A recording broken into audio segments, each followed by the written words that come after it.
Hello and welcome back for part 2 of the story that we read yesterday. And the book that we are reading stories from is David Walliams' The World's Worst Children, Volume 3. And yesterday we started reading The Terrible Triplets, and I'm going to continue that story today.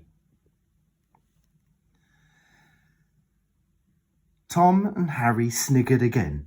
I don't care if they are green. You are not to eat your own bogies. Well, how about other people's bogies?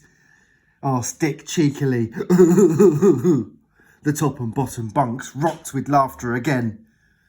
No, bawled Mother. Please, please. Why couldn't I have had 3 nice boys? She wondered aloud. Munch, came a sound from the bottom bunk.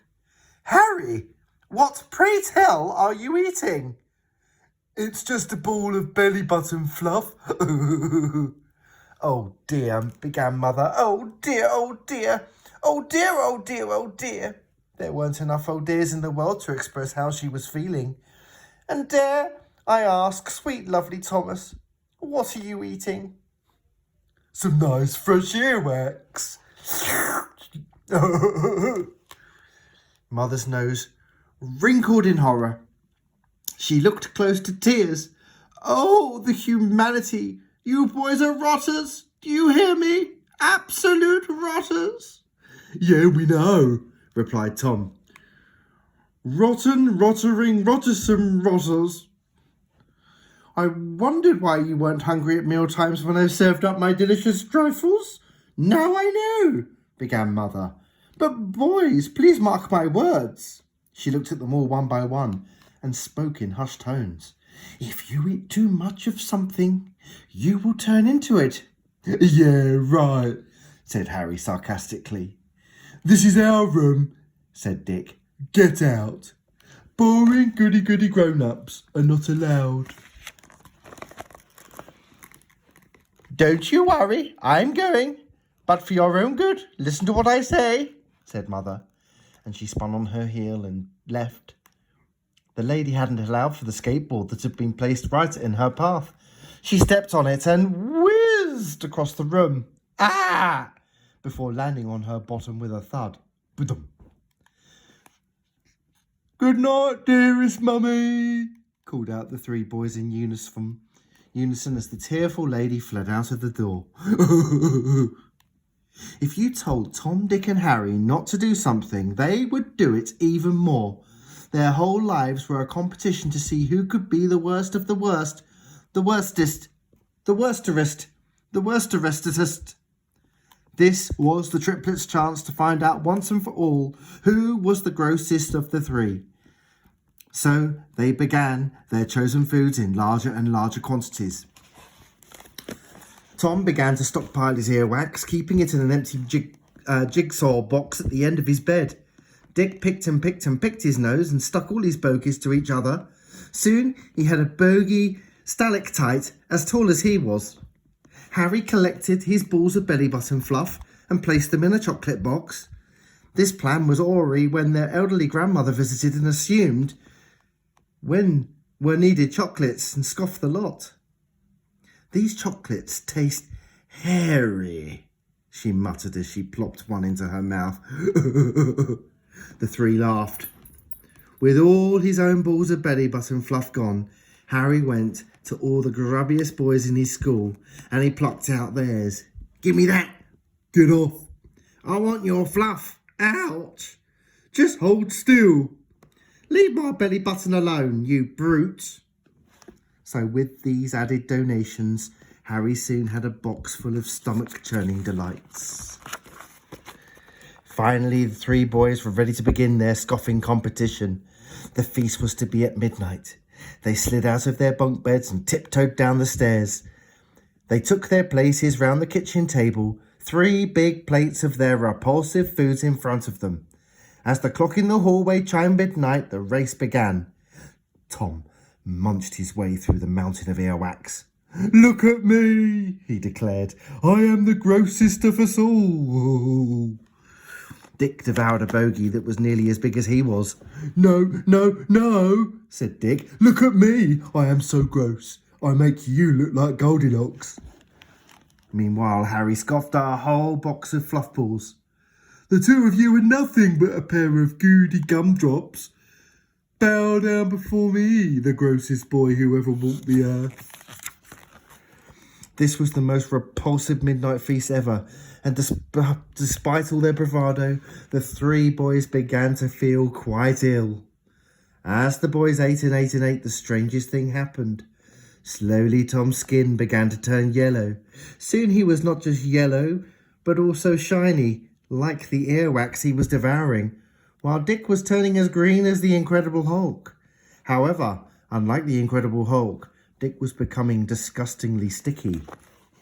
As for Harry, he was slowly turning into a giant ball of fluff.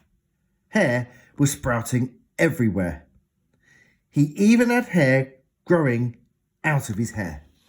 The terrible triplets were so intent on munching as much as they could, as fast as they could, that they didn't notice what was happening to them. Munch. "I can eat the fastest," bragged Tom. "I can eat the most," bragged Dick. "I can eat the most and the fastest," bragged Harry. Munch, gulp, slap.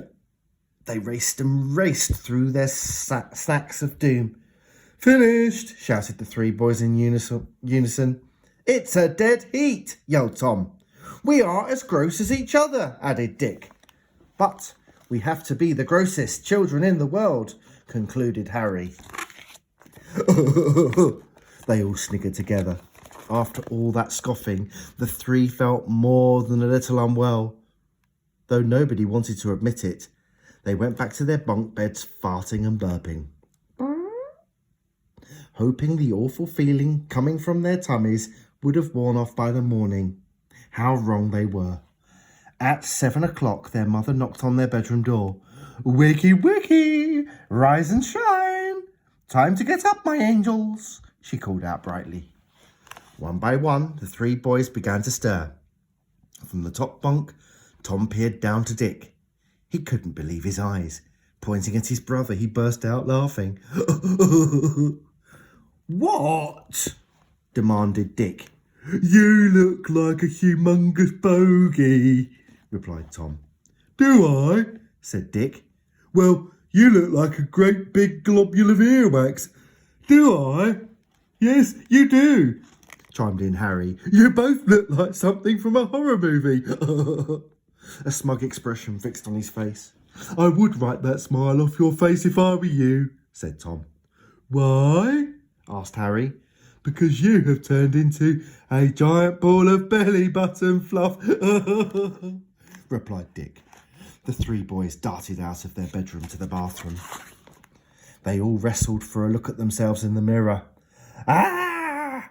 they screamed in unison. In no time, their mother rushed into the bathroom. "Oh dear, oh dear, oh dear! What are you yelling about now?" she demanded. As soon as she caught a glimpse of her son, she screamed too.